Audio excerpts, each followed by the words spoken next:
Thank you. The Honourable Minister of Finance and Country Minister of the Economy, my colleague and deputy of the Appropriations Committee, other Honourable Ministers, distinguished ladies and gentlemen.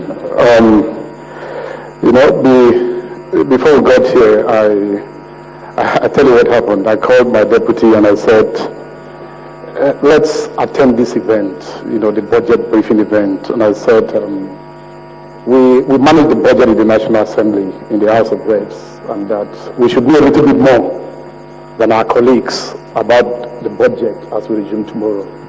And I said, even if that's the only reason for which we are attending, please let's attend. And in this case, there is more reason really.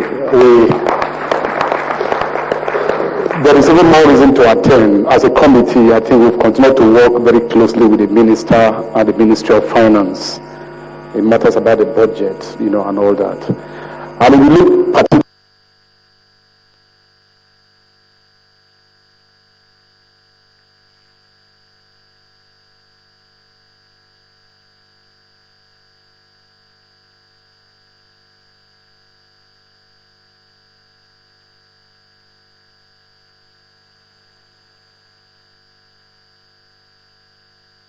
and the executive are pulling more and more apart.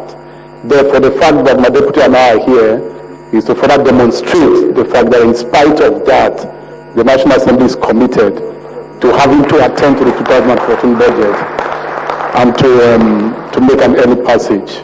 If you will find out and you appreciate the fact that the budget was laid on the day that the National Assembly took a recess, that means that once it was laid, we just closed our doors and went home. And we've been home until today. We're going to resume tomorrow. Therefore, I think that I need to praise the effort of the Minister of Finance and our team for putting this together. Quite a lot has been written and said about the budget. I think that a session like this provides an ample opportunity for Nigerians to know really from the budget makers what the budget is. I think there have been quite some innovations and some new things that have been introduced to the 2014 budget. The representative of the World Bank talked about forgiveness. People have, without understanding it really, made statements like the budget of the Ministry of Finance having an allocation of up to 1 trillion. I think that a session like this gives us an opportunity to actually get a little bit more educated, for people to ask questions and to find out really what it is. But I think without looking at the real details of the budget for which the Minister of Finance shortly afterwards is going to be able to provide, there are a few things that have already become clear. In terms of macroeconomic stability, of course, we are already aware that the GDP the debt ratio to GDP is less than 2%. The global threshold is about 3%. That means as a government, as a ministry, as a country, there is a lot of effort that is being made to make sure that we're able to stabilize our economy. The representative of the World Bank talked about implementation. In a year, for example, that as we've tried in terms of trying to close the gap between recurrent and capital expenditure, because of personnel emoluments, because of that, it's tricky and it's challenging. I will not make too much progress. We have a capital allocation that is very little bit above 1 trillion. So we can ill afford not to do proper implementation and make sure that the whole 1 trillion is expended, is released, and gets into the productive sectors of the economy. So I'd like to, on behalf of my committee and my colleagues in the National Assembly, again praise this effort by the Minister, and then assure that as we resume tomorrow, the National Assembly will, as much as possible, give the budget expedited action. I thank you.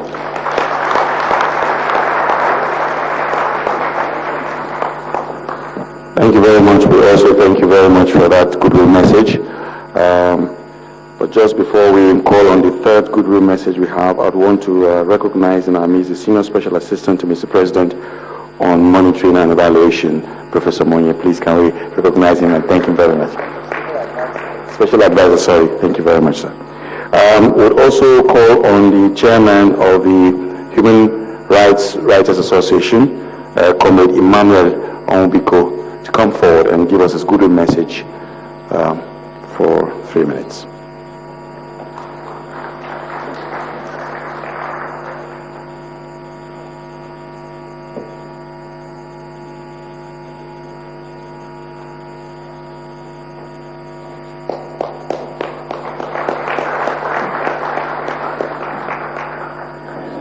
All protocols duly observed. Good morning, gentlemen. Madam Minister of Finance, we are happy for this invitation you have extended to Nigerians, members of the public, to come and hear from what I may call the horse's mouth, the government officials, on what the government has for the people of Nigeria in terms of budget. Those who should know have already spoken, even though the first two speakers represent the institutions that a lot of Nigerians misunderstand as being a part of Nigeria's problem. I mean the World Bank and the IMF. But that is not, I'm not going to talk about that. I'm going to speak on behalf of those we are not seeing, the poor Nigerians. We constitute over 80% of the population. I've just returned from the village, Arundizo, in Imo State. There's no other way of knowing how the Nigeria budget works other than to go to Arundizo and see for yourself the state of primitivism that a lot of Nigerian local government areas are so criminally marginalized and neglected. We are happy that we have a Minister of Finance that over the years has endeavored to introduce a lot of policy directives that are transparent, that are accountable, that are open. This kind of session is an open session whereby most of the people that should know on matters that concerns our economy are invited so that we debate the 2014 budget and find ways and means of addressing most of these lacunae, most of these things that are not available, the infrastructure, the social services, especially in terms of, we don't understand why the government should spend over 70% to pay the officials. You budget for us, you say you call it Nigerian budget.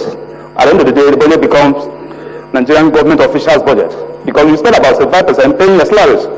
Then you leave less than 25% to build. We don't even have rail network.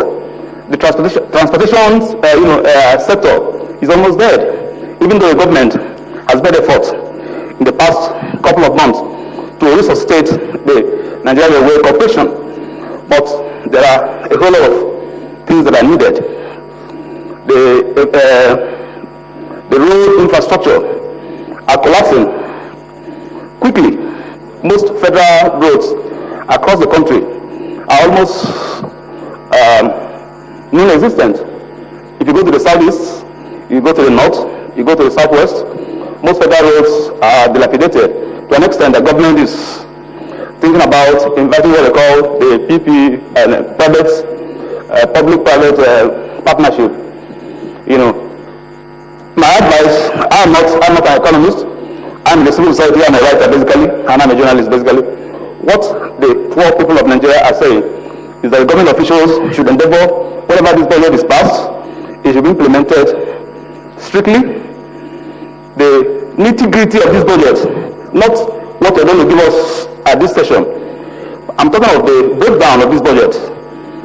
For instance, we have read in the newspapers that some agencies of government that have nothing to do with aviation have even made provisions for fueling of helicopters.